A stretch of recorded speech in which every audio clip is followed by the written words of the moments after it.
good afternoon, and thank you for joining us once again on Dojo Live. Today, Wednesday, the 18th of September, 2019, where we are going to have an informative, informal, and fun conversation. My name is Kim. I'm broadcasting live from my home today. As you probably noticed, I would like to apologize in advance if I have any audio or visual problems or interruptions. I'm taking advantage of Soft's wonderful working from home policy, which really helps out when you have a sick toddler. So thank you guys. So as they say, the show must go on, right? So joining me today are Carlos Ponce, my teammate in Mexico City, as well as Tulio, who has already introduced himself in Los Angeles. Today we're going to be talking. Hey, today we're going to be talking about leveraging the road to improve your work, health, and home life to master the business of travel life. Here to tell us more about, I believe, the 6 energy habits to becoming an elite road warrior is Brian Paul Buckley, a business travel performance expert. Welcome to Dojo Live, Brian Paul. Honored to be here. Thank you so much. Awesome. Thank you for joining us. So if you could, please share a bit more about yourself and your background to get us started. Well, speaking of background, I'm a husband of 1. I'm a father of 5. I was just telling the other guys that in Chicago, which is where home base is for me, if you buy 4, you get 1 free as far as kids. I'll joke around and say that I really don't even like kids, but I do have a smoking hot wife. And my wife always loves to hear that from the movie Talladega Nights. Thank you, Jesus, for my smoking hot wife. And then she goes, woohoo. So oftentimes when I do training, she says, hey, how'd the training go? I said, all you want to know is that I use the line, thank you, Jesus, for my smoking hot wife with there. So yes, I'm thrilled to be here and talk about business travel and how to do it right, since I did it so wrong for so long. Okay, that's doing it for so wrong. I think that interesting for sure. It'll be fun. Tulio, I think, well, Carlos too. Of the 3 of us, however, I believe you probably have more experience in business travel than either Carlos or myself. And I think I come in a very much third place. I definitely was a road warrior one time. I was in 4 cities in one day, several times. Oh gosh. I'm curious to learn how the heck he balanced all that with 5 children. This is definitely a guy to talk to about finding a way to balance traveling and all of it together. So I'm definitely curious, personally curious to see what's going on here. So before we get into the details of your 6 habits, I wanted to know a couple things. I wanted to know, well, number 1, just how many years of business travel you have behind you, and that when I started to read up on you and prepare for today's talk, the first thing that came to my mind was the movie Up in the Air. I'm not sure if you're familiar with that, right? Very with familiar. George Clooney and Anna Kendrick. And I immediately thought of the scene where George Clooney is teaching Anna Kendrick about like the suitcases and whatever and the check-in and this and that, and you're doing it wrong. And so I was wondering, number 1, how many years of travel experience you have behind you? And 2, which you've already answered, if you had seen that movie. And 3, if you could relate to Clooney's character at all. Yeah, so number 1, decades and decades on the road, longer on the road than I've not been on the road. So which has led to 40 pounds overweight on the road, and we'll talk a little bit about that. And like I said, messing up on the road a lot more than I've succeeded through the years. Love the movie Up in the Air. I can relate to it more than I probably care for. They're understanding that, but even as George Clooney in the movie struggled with his relationships, struggled connecting with people, that is just literally the plight of many, many business travelers. And kind of the reason that I wrote the book Elite Road Warrior, and really with a desire to help those that are on the road to be able to leverage the road out there. Most of us limit the road, what it can't do for us, as opposed to limiting the road and what it can give to us, so that we can improve not just our work, but also our health and our home life. I mean, you can have that job, you can replace the job, but you struggle with your health, or you have to replace your home life. It is really, really challenging on that. So that's why I'm passionate about all those, and don't want to end up like George Clooney, although I wish I had the salary of George Clooney just from the movie, but that's a completely different conversation. Yes, it is. And the next thing, before we get into the 6 habits again, I want to talk about real quick this idea of with so much travel, we at Nearsoft, we're a tech company, of course, and obviously throughout the years, technology has influenced and played a very large role in travel. So I was wondering, which perhaps elements of tech and travel you happen to appreciate the most? And the converse of that, which elements of tech and travel that have sort of arisen that you really don't like at all? That's a great question, Kim. I have a tech background myself, so I've worked in the IoT M2M space for a number of years, coming up on a decade. done a lot of contract work, consultant work, helping oftentimes global companies to develop a North American, specifically American presence with that, work as a corporate trainer or different areas of that. So I understand that. A lot of times, even though people do tech and they're doing video calls and all that, there's nothing like the live.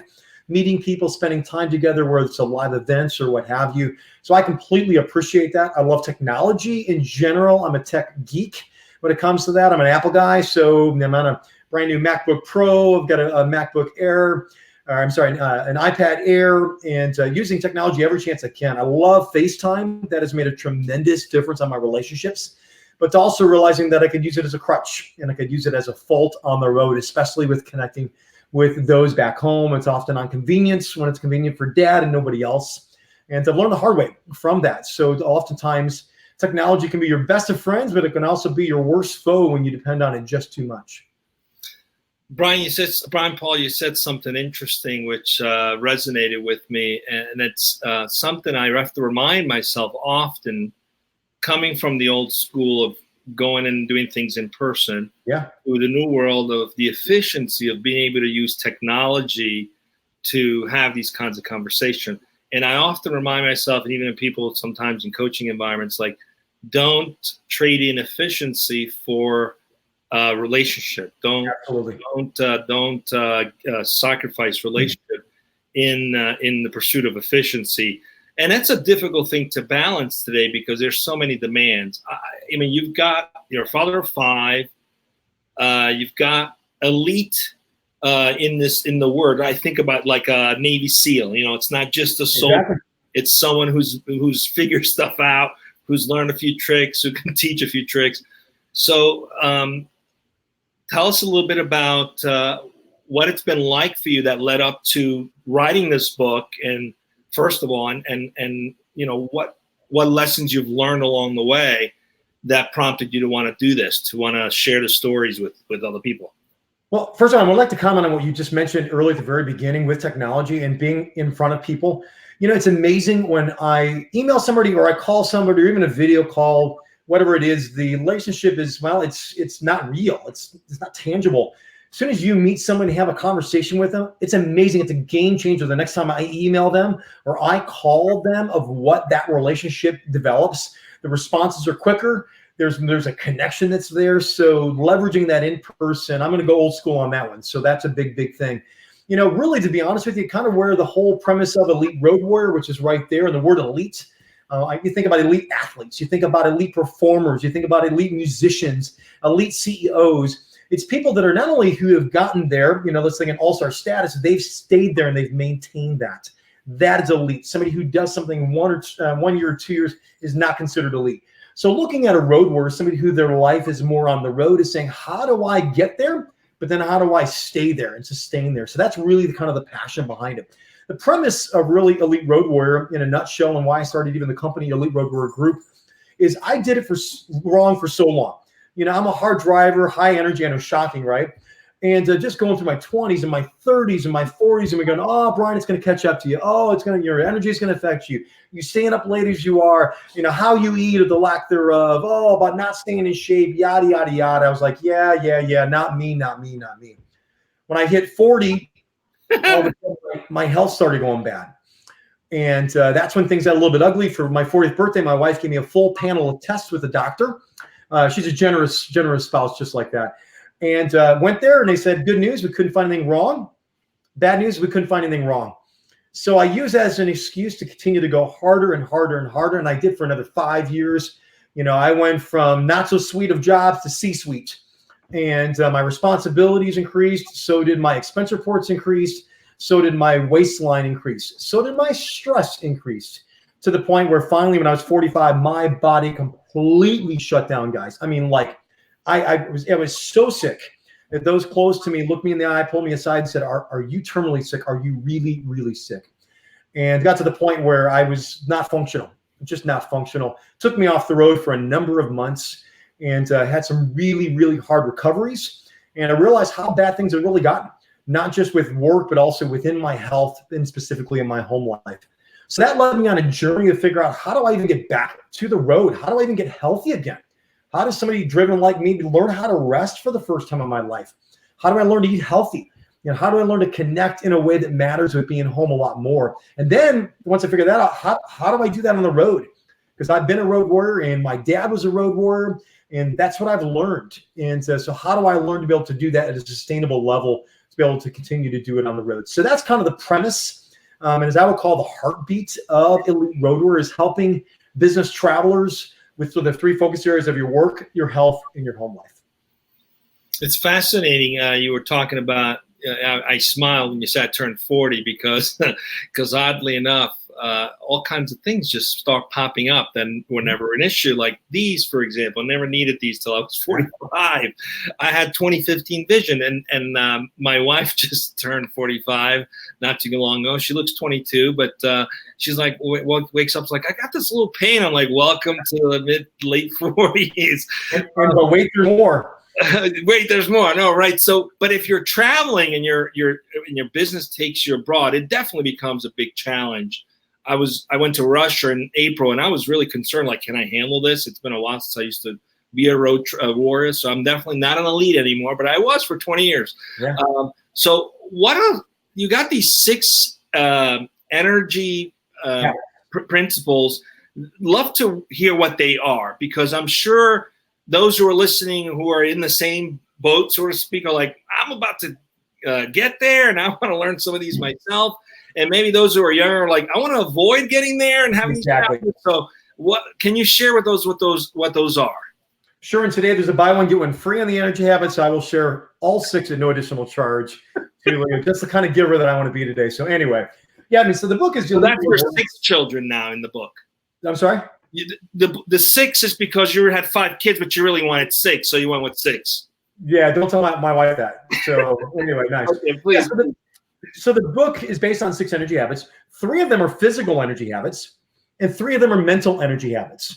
The 3 that are physical really dramatically affect the mental side of the game. Imagine that. So the 3 real quick are move, fuel, and rest. So move is how we move, or the lack thereof. Unfortunately, the road does most of the movement for us on the road. And when we get on the road, if we've got bad habits at home, oftentimes we're going to have even worse habits on the road. They're going to expose us.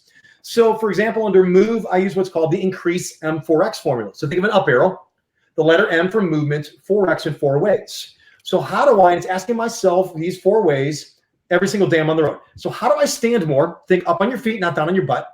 How do I walk more? Think forward, not still. Run more, think cardio, just get my heart rate up. And then lift more, think strength training, with weights and bands and body weights. So it's looking at the road and saying, okay, within my road day, how do I do that? How do I choose to stand at the gate as opposed to just sit down immediately? How, when I'm on my flight, do not only stand every 30 minutes to give my body some energy, how do I take a walk? Get some movement in, do some stretches. How do I stand within my day to provide more energy within some of those breaks? How do I walk more? That's one of those things. I mean, one of the principles we teach is, why don't you stay at the 2nd floor in a hotel room, and after you take your carry-on bag up to the 2nd floor or whatever floor you're on, the elevator is officially out of order for you. How do I get more movement in by walking? So I'm going to take the stairs up and down. I'm going to park at the back of the parking lot, for example. I'm going to look for opportunities to take walking breaks. Little areas where I can get more walk in for my movements, so it allows me to get some more energy, because movement creates energy. Run more. It's not going for a 5K or a marathon. Again, it's just getting my heart rate up. I mean, I can do that. Well, if you take 5 sets of stairs, sometimes that'll get your heart rate up. Just doing a handful of push-ups or burpees will get your heart rate up. It may be an elliptical or a treadmill in a fitness center. It may be going for a small jog that turns into a sprint that goes to a walk. But just some way within your day that you're getting your heart rate up, which means run more. And then lift more is using, like I said, strength training. Sometimes I'll just have resistance bands, and I got 10 minutes, and it's go time in my hotel room. But remember, anything's better than nothing. So if I can do something, anything, just not nothing, I'm not going to go, I can't get a full hour workout in. Oh, they don't have the weights or whatever I need in the hotel fitness center. Booyah, forget it. Just get something. Consistency over length. You want to get something in, anything, just not nothing, so that you can get that movement that creates energy for you on the road. I try to get it in first thing in the morning to make sure I've got something. I'm not going to rely on the end of the day to get my movement in. So that's kind of the nutshell, if you will, of energy habit number 1 of movement. And movement oftentimes will give you that energy that you truly need. Questions, comments, slide marks on energy habit number one? Well, I really enjoy that. I have to tell you, personally, when I would travel more, I always planned things around efficiency, right? So it's like, how can I squeeze in more? And never gave thought to the idea, maybe I should give myself an extra 10 minutes to walk, from the parking lot to the lobby, or walk up 5 flights of stairs. That didn't process. And as a result, I was one of those people who gained a lot of weight because I never got to do enough movement. Again, I was trying to squeeze efficiency instead of relationship with myself. So that's a great principle. I love that. I think anyone listening who's not doing that could probably learn to put that in practice. That's a simple, easy thing to do. Exactly. Walk more, move more. What else? You said there's 2 more physical principles. Correct. So there's 3 physical energy habits. First one's move. And again, like even in the book, just real quick, it's a matter of going, well, I already do that. Well, maybe you do. It's how well are you doing it? Is it producing your end result of energy? So it's really unpacking that and trying to provide a lot of examples of what to do and how to do it. Energy habit number 2 is fuel. Fuel is food, or food is fuel. Fuel is energy. So again, everything goes back to energy habits. So what I consume, is it providing energy for me? So we talk about 3 principles within fuel. Number 1 is continually hydrate. And it's making sure I'm getting in the liquids into my system, into my body that hydrates me. If I'm a high performance car, a high performer on the road, it's making sure that I've got the fluid in so that my energy engine is running smoothly. So whether that's the oil in the car, is going to be your water. It's making sure you get the water that you need on a consistent basis. The number 2 is clean and green. So it's the food that I'm consuming on a consistent basis. Most would just eat to eat out of entertainment or necessity. We don't necessarily look at it as going, well, let's provide the energy that I need. For example, if you're not having a breakfast, you're having a lousy breakfast, you're going to notice your energy dip in the middle of the morning. If you have a lousy lunch, no wonder you're paying the price. Maybe even others are paying the price as a result of what you ate for your lunch, whether it's your energy that's low in the afternoon. But it's learning to view your food as clean and green. How can I have the food to be cleaner? And how can I have the food to be greener? And looking at that, saying, well, somebody's like, man, I can't go to a salad or eat organic meat or whatever. Not saying it needs to be immediate. We use a principle called add first, then reverse. Start putting in some of the good stuff in. If you got to put the ranch dressing on to eat the dark greens, do it. If you got to have the sauce to get the chicken in or the eggs or whatever you need to do it to start. But the goal then, food is fuel, fuel is energy. The last part of fuel is, it is called a carrier-controlled substance, which is a little bit, what's that? Well, what that is basically carrying, making sure that you're never caught off guard, where you always have snacks in your first and last meal of your trip, that you have access to that so that you're never caught off guard. When I'm caught off guard, I make lazy choices in my food and I make easy choices in my food. And those often usually come back and bite me with my energy, or they mess up my stomach or whatever. I want to make sure I'm not caught off guard. So I have a little lunchbox that I carry with me. I just literally recorded a podcast episode on that, to why every road warrior should carry a lunchbox to work. And the point is, I'm not caught off guard. And a lot of times that's healthy snacks. And it's making sure I've got what I need from a nutritional point of view, because things are going to go wrong on the road. You're going to get to the airport late. You're not going to have proper food options on that. You're going to get stuck in traffic. You're going to get stuck, whatever. Making sure that I have the water that I need, continually hydrate, food that gives me energy, clean and green, and I'm going to carry a controlled substance. So I've got snacks and I've got healthy things that I'm never caught off guard when I'm on the road, so I can make the healthiest choice. And that's really, if you get 4 words for the principle of fuel, it's MTHC. Make the healthiest choice. Again, that's it's what I'm hearing is make time for that, right? Because if you're running, that becomes very difficult. So you have to build in time to follow through on these habits, really good habits. Okay, so we 3 physical energy habits, and then you said there are 3 mental ones. Yep. Well, the last of the 3 physical energy habits. I wouldn't cover the third one. Yeah, that's the third. That's right. That's right. Number 3 is rest, and rest really on that is, rest is going to create energy as much as we think. Usually, that's the secret shame of a high-performing road warrior, is we don't know how to rest. We go. I was the guy, stadium lights on, every device on, taking my laptop lover up with me if I had my laptop lover over dinner, taking her up to the room for a nightcap, and I'm drinking, having a drink, and it's not water. Stadium lights are on. I'm up till midnight. Every device is on. Then I wonder when I fall asleep why my brain doesn't shut down. I sleep for a couple hours, and all of a sudden, I wake up in the middle of the night to go to the bathroom because I got 12 cotton balls in my mouth from the alcohol and no water. I'll mention that. And then I fall asleep, or at least try to fall asleep, and wake up a couple hours later sharp as a bowling ball. And for me, when I crashed, I had to learn how to sleep. I was the 4 or 5, maybe 6 hours of sleep at best. I slept less on the road. So it's learning how to sleep. But with sleep, it's not how to sleep more. So I want to improve my sleep that I get, not increase my sleep just first. So a lot of times we may only have 5 or 6 hours. So let's make the best of that. So we talk about in the book, how do you do that? How do you improve your rest before you increase your rest? Second part is breaks. I define a break as move the body, rest the mind. Move the body and then rest the mind. Most people do the opposite. They move their mind. They go from the computer to their phone, and then they still sit on their butt. They don't move at all. And it's learning on the road to move my body and rest my mind. You can do that with micro breaks, mini breaks, max breaks. We give a lot of examples in the book. Last one is downtime. And it seems like on the road, we're always on, which is just downtime is I'm always on. Downtime is defined time to be, not to be on. So it's looking for opportunities to be able to find some things, whether it's a half an hour, that you can do just to be, not to be on, to allow you to have some more energy. For example, I was in the Bay Area last week, and I went and caused a San Francisco Giants game just for a couple of hours. It's a cheap seat, and it was around 20,000 people that I didn't have to talk to at all. But it was just time to be, not to be on. Hitting a Barnes & Noble for half an hour and getting a hot tea or whatever, just some time to put some energy back into me. And that is what rest is. So it's sleep, breaks, downtime is the last of the 3 physical energy habits. So my old practice of getting sleep on a red eye was probably not a good idea.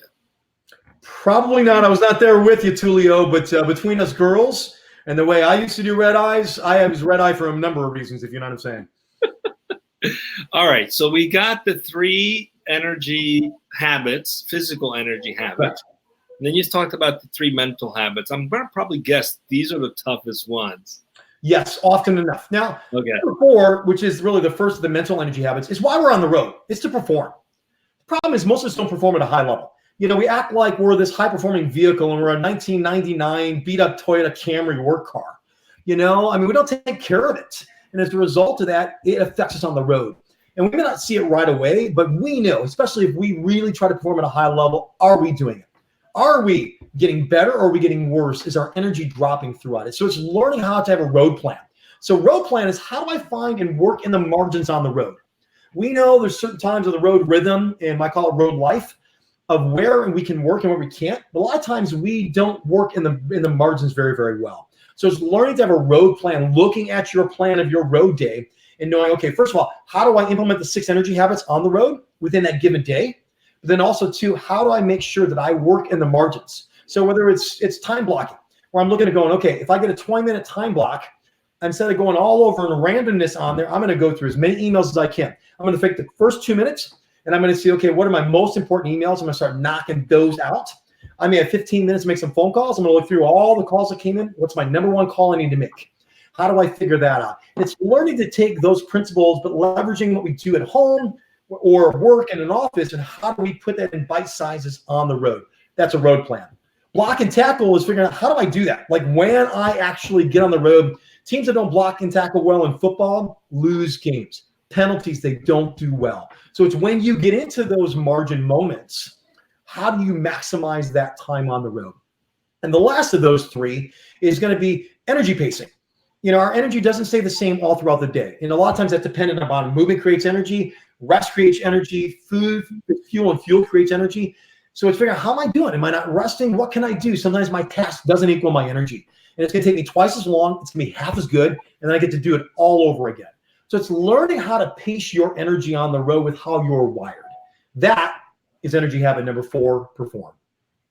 Excellent. So we're coming up on time soon. I want to cover the last 2 and open it up for anyone that might have a question as well. So Carlos, if there are any questions, please interrupt now and submit it. And so we definitely want to make time for the last 2 because it's very informative, and I'm certainly taking a lot of mental notes. And I'll be picking up that book soon. So as soon as we're done with this, I'm placing my order. So the other 2, we'll keep going unless we get interrupted. It looks like we lost Kim. She had some trouble today with her connection, and our poor toddler's home with a fever. So we miss you. I'm here. I had Zoe sitting on my lap and playing. But we figured out and moved forward and keep the show going. So, all right, good. Do you have a question? We're for Brian Paul, or can we let him go into the next two mental principles? No, I'm good. I've followed all along. I mean, left off at the energy pacing. What's the last two? Let's keep going then. Let's keep going, Brian. This is awesome. Yeah, the last two under mental energy habits. Well, first is develop. And develop on that, with energy habit number 5. Most people are like, why is that even part of an energy habit? Develop means personally and professionally. So it's putting things in. So the first part of that's sharpen the mind. So it's reading a book like Elite Road Warrior. It's listening to the audiobook of Elite Road Warrior or something else like that. It's following your podcast. It's things like that where I'm putting things in that help me personally and professionally. And I hear excuses all the time, and I don't believe it one bit. I got a 30-minute drive to my airport, 30 minutes for me to listen to something. I get on a plane, I got a choice whether I want to read something. In the morning when I'm working out, my podcasts are similar in the length of yours. I got time to do that. It's a matter of, do I make the time? Nobody has time. You have to make the time. And if we plan to sharpen the mind, we'll know where to put it.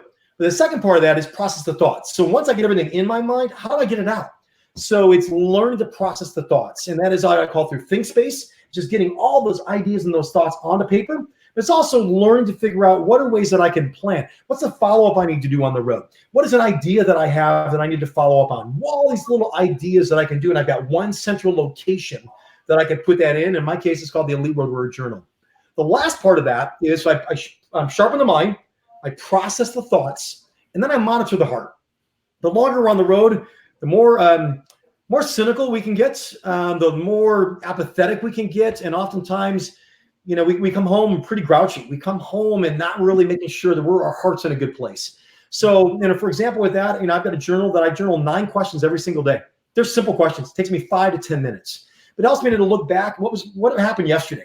What were my biggest wins? What lessons did I learn? Looking to go, who or what am I thankful for? How am I feeling right now? Like really feeling right now. What am I looking forward to today? Today's highlight. What are my big 3 that I hope to accomplish? And what am I going to read and listen to? And something like that, just those 5 or 10 minutes really allows me to monitor the heart. So develop is one of the most difficult ones on the road because oftentimes we don't do it at all. We move and we eat and we sleep. We may do them all poorly. We're there to work. We may be horrible at work, but we may not develop at all beyond reading a work email or whatever. And we're talking about how do we improve ourselves personally and professionally. That's energy habit number 5, develop. Sounds like great advice. I mean, obviously introducing consciousness into the process of even being on the road and just feeding your mind and your soul and, continuing to keep the brain going. So what's the 6th one? What's the 6th one? 6th one is called connect. And I love this because that has to relate to them right there. I did that wrong for a long, long time where I just did not connect. I was what I called a checking guy, not a connecting guy. I responded via text when it was convenient for me. I called the family when it was convenient for me. Oftentimes at bad time, it was dinner. My wife's working on homework with the kids or trying to get them out to soccer practice or football or whatever. But it's learning to be able to connect in a way that matters. But then leveraging the road, doing things differently that I wouldn't normally do. So for example, I created what's called the Flat Kiddos with the concept of Flat Stanley. So right here's Flat Caitlin, and here's Flat Caleb. Yeah. So I do all kinds of crazy pictures on the road to let them know my kids that I was thinking about them. I do postcards for my older kids. I do a ton of video stuff. But I do things that I'm leveraging the road to connect with my kids. With my wife, I created this right here, what's called the Not Forgotten Journal. I spend 2 minutes every single day, and I write in the Not Forgotten Journal. Basically, I put the city, then the dates, and then I just write an idea, a memory, something to my wife to let her know that she's not forgotten on that. When she got this, I can't tell you the mad kudos that she knew. And we're talking 100 entries in here over that she knew that on, June 14th, I'm in Kansas City, and on April, whatever, I'm in Las Vegas, that my wife was not forgotten on the road. And I do that at the end of the night before I go to bed to kind of, remind me, hey, what's really important. I frame the fam. I put a picture of my family right there, a couple places in my hotel room to remind me what's important so that I become a checking guy, a connecting guy, not a connecting girl.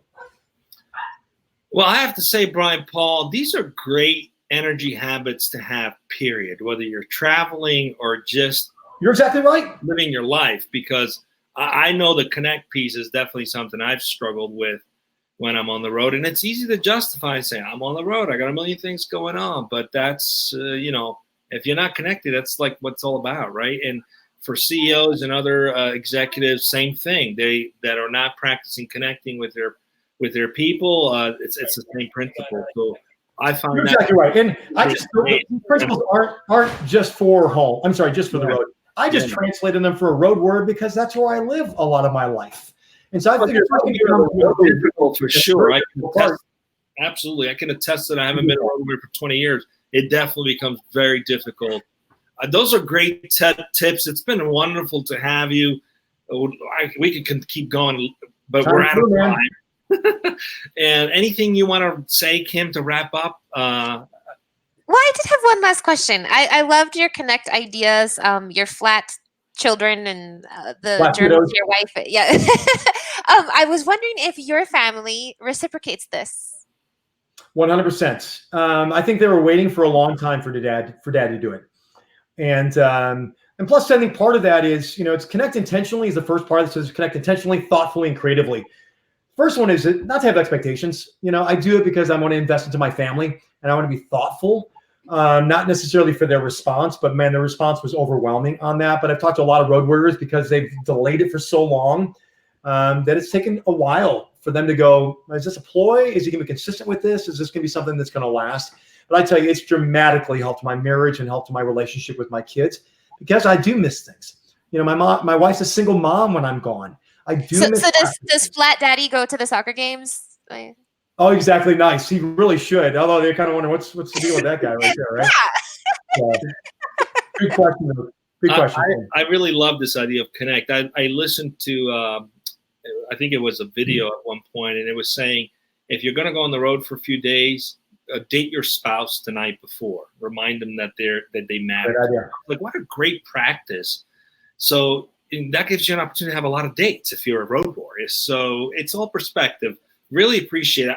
I'm definitely picking up the book because I think those are great tips. It's available. It's available on audiobook form, which is by Audible.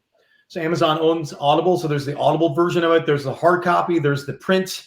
And then there's the podcast, Elite Road Warrior Podcast. So it's just usable content for people that travel, whether they're just starting off and they don't want to do it the wrong way, or it's somebody who's been doing it for years. There's every chapter ends with a baby step and 3 pointers. So it's designed to help. Some people go, Brian, I don't remember you being 40 pounds overweight. So give me little bite-sized pieces to help me to find some quick wins, if you will. And by the end of the year, I'll have what's called the Kickstart Road Course is going to launch. It's the how of the Elite Road Warrior book. How do you do it? How do you get those quick wins? So it'll actually be video-based just like this.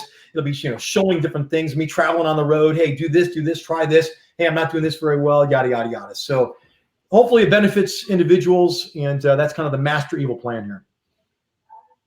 Well, thank you for being with us, and I'll let Kim wrap it up for us, or Carlos, whichever you want to wrap it up. That'd be great. Kim? Yes, I too, Brian Paul, would like to thank you for joining us today and with your very simple yet profound, I think, insights on how to live life better in general, and particularly as a road warrior. The last thing I wanted to know is, aside from your book, for our viewers and listeners, how might they find out more about you? Is there a website or a Twitter or anything that you would like to reference? Yeah, I appreciate that. EliteRoadWarrior.com is probably the easiest way to go. You can find the book that's there. There's a 90-second promo video that kind of helps you understand exactly what we're all about. I do corporate trainings, workshops, keynotes, a lot of that, a lot of online stuff as well. Imagine that with technology. I'm on Instagram. It's probably the best way to follow me, Elite Road Warrior. On the Instagram side, I'm on LinkedIn as well. Imagine that. So the best way is to reach out. If I can serve you or your audience in any way, please let me know. I'm an average guy who's just trying to help the fourth grader out, being a fifth grader. Shine the flashlight to go, hey, this is the way to do it. This is the way not to do it. And hopefully it serves people. Well, we'll make sure we put all those links on the page, on this video page on nearself.dojo.com. So. I appreciate it. And thanks for the patience. I know this show goes shorter, But time flew by, and you guys appreciate just the patience. As we normally say, time always flies when you're having fun. There you go. Nice. So, and my dad used to say, "Thanks for coming, but most of all, thanks for leaving." I don't know if that. And with that said, let's go offline and just stay with us. The Introvert's Guide to Socializing. Nice. Thank you, everyone. Thank you for joining us today. Thank you. Bye. Bye.